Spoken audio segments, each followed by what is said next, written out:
Olá pessoal, tudo bem com vocês? No último vídeo comentamos um pouco sobre o culto cristão primitivo. Vemos como começou o culto cristão, como os nossos irmãos primitivos lá no primeiro século cultuavam a Deus. Vimos que existiu o culto do cenáculo e o culto da palavra. E, a partir daí, podemos também comentar como era a ordem de culto naquele tempo. Bom, esse vídeo nós vamos comentar um pouco mais sobre as particularidades desse culto cristão. Vamos ver mais particularidades deste culto. Então, fica ligado aí que vamos estar aprendendo um pouco mais sobre culto cristão primitivo.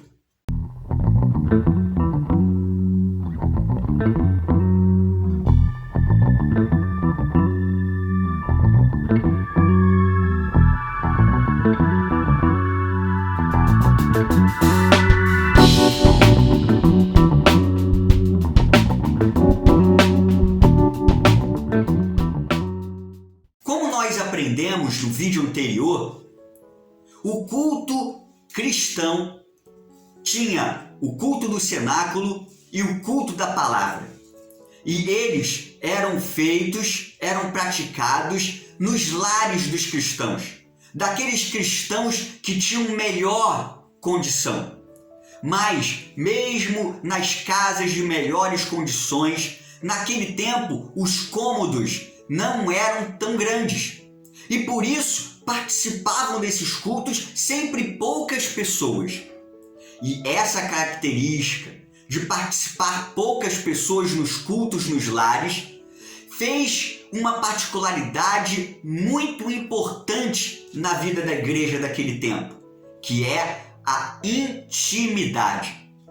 A intimidade, ela está ligada à solidariedade. Lá em Atos 2, vai estar registrado que os cristãos daquele tempo tinham tudo em comum, faziam tudo em comum. E essa intimidade era muito grande entre os nossos irmãos cristãos. Por falar em intimidade, há um ponto nessa intimidade muito surpreendente para nós no dia de hoje. Os cristãos daquele tempo, eles tinham o beijo como algo muito importante. Sim, o beijo. Eles praticavam um beijo entre eles, dentro dos cultos, e o beijo era na boca. Eu não estou falando aqui para a gente ter que repetir isso. Eu não estou falando essa informação para que a igreja de hoje ela possa replicar.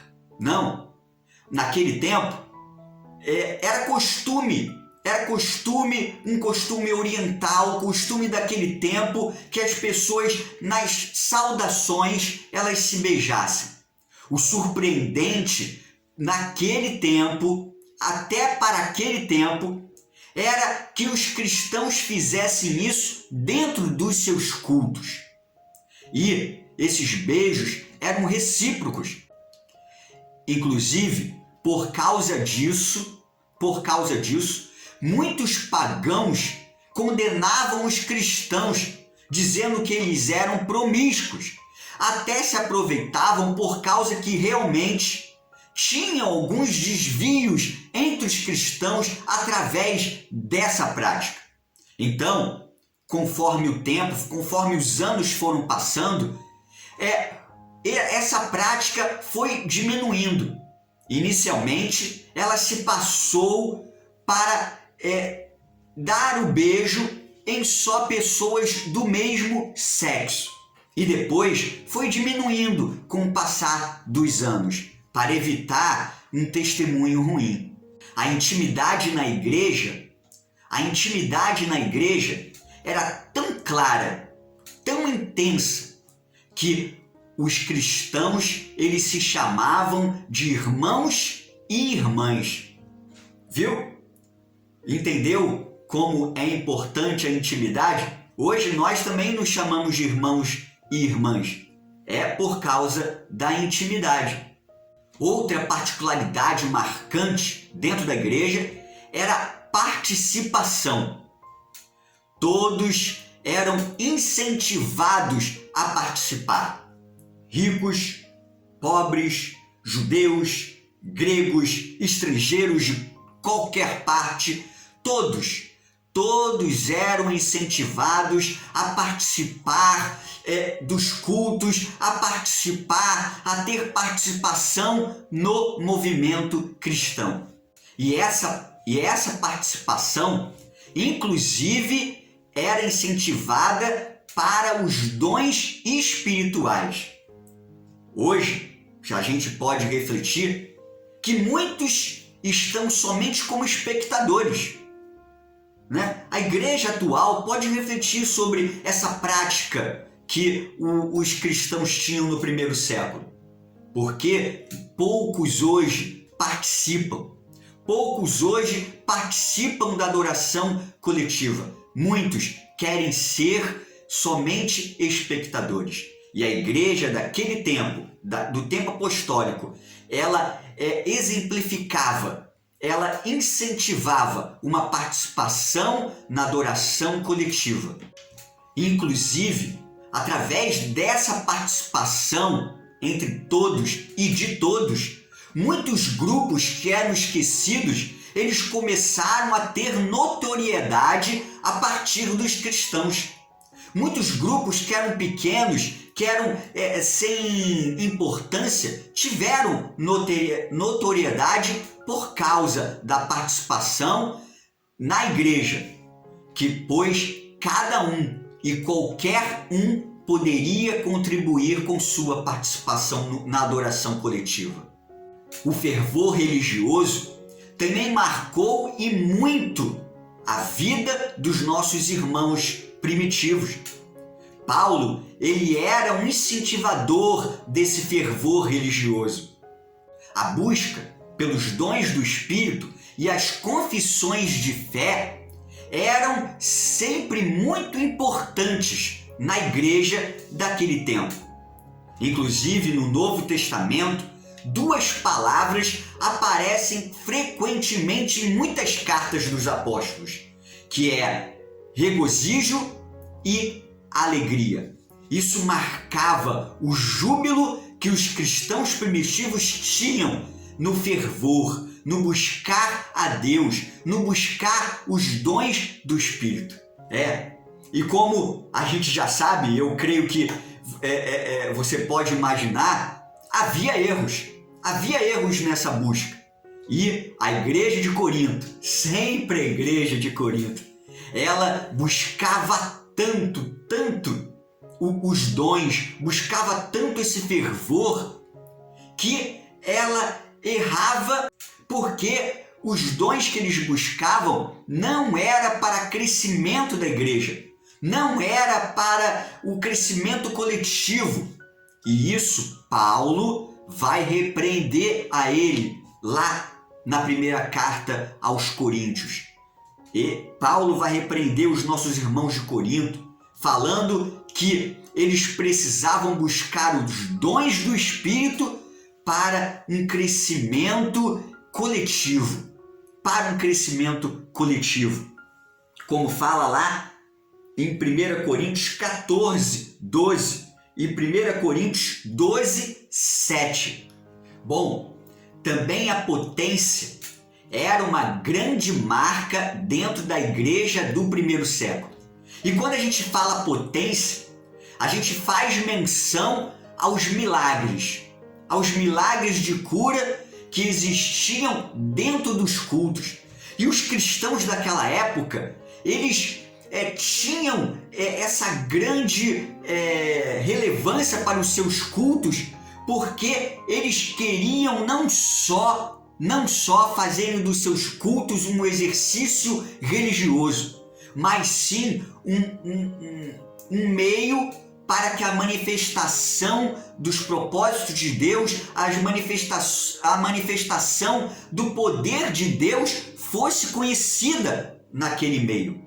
Então, os milagres eram muito buscados dentro dos cultos lá dos nossos irmãos primitivos. Mas também, alguns primeiros cristãos, eles iam mais de uma linha da seita de Qumran, que acreditavam que os seus cultos, os cultos primitivos, as suas reuniões, eram sempre observadas e tinham nelas seres celestiais, que seres celestiais participavam de suas reuniões. Isso eles pensavam e davam muita ênfase a isso. Olha, os cristãos do primeiro século davam muita importância para os seus cultos, para as suas reuniões.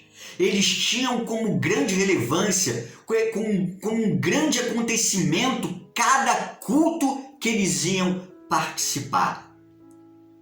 Esse incentivo à participação era muito grande entre os cristãos, entre eles. O próprio autor de Hebreus vai nos ensinar isso quando ele diz para que os cristãos, para que todos lá da igreja estivessem reunidos, estivessem congregados. E bastava somente 2 ou 3 pessoas estarem numa reunião, num culto, para que todos estivessem felizes, porque acreditavam que Jesus estava presente naquele lugar, a real presença de Jesus naquele meio, como Jesus falou, lá em Mateus 18, que estaria presente quando tivesse em nome dele 2 ou 3 pessoas reunidas. E incrivelmente, os cristãos do primeiro século, eles vão dar o nome dos seus cultos, das suas reuniões, de eclésia. E essa palavra não pode faltar nessa série Primórdios da Igreja quando a gente fala de culto, porque eclésia todo mundo conhece como igreja. É verdade. E eclésia era um termo grego que era colocado para as assembleias públicas, para aquelas assembleias importantes, mais importantes, que eram feitas em público. E as eclésias dos gregos eram tão importantes que todos os gregos davam muita atenção às suas eclésias. Assim, os cristãos daquela época também colocam o nome de suas reuniões como eclésia, para mostrar a todos a grande importância de estarem reunidos, para mostrar a todos que era muito importante a participação de todos em grupo, em reunião, para adorar a Deus, para buscar ao Senhor. E é dando essa importância que nós precisamos pegar esse ensino do culto cristão primitivo para as nossas vidas. A igreja atual precisa colocar como grande importância o seu culto coletivo, a sua adoração coletiva. Existiam erros nos cultos coletivos do primeiro século da Igreja Apostólica? Sim, existiam. E a gente comentou um pouquinho sobre eles também. Mas é tão importante cultuar que no Novo Testamento os apóstolos eles enfatizam isso. E a vida dos irmãos, dos nossos irmãos primitivos, dos nossos irmãos cristãos primitivos, mostram que o culto era de muita importância naquele tempo. Olha, se você gostou desse vídeo, deixe o seu like, compartilhe esse vídeo com os seus amigos. E se você não é inscrito, se inscreva no canal Viva Teologia para você receber todos os vídeos da série Primórdios da Igreja. Estamos indo para o episódio 10, o episódio 11, que vamos estar fechando essa série, fechando a série Primórdios da Igreja. E esteja assistindo esses episódios. Não deixe de participar. Siga a gente também lá no Instagram, viva.teologia. Vamos complementar todas as informações dos vídeos lá no Instagram. E até o próximo vídeo, se Deus permitir. Tchau!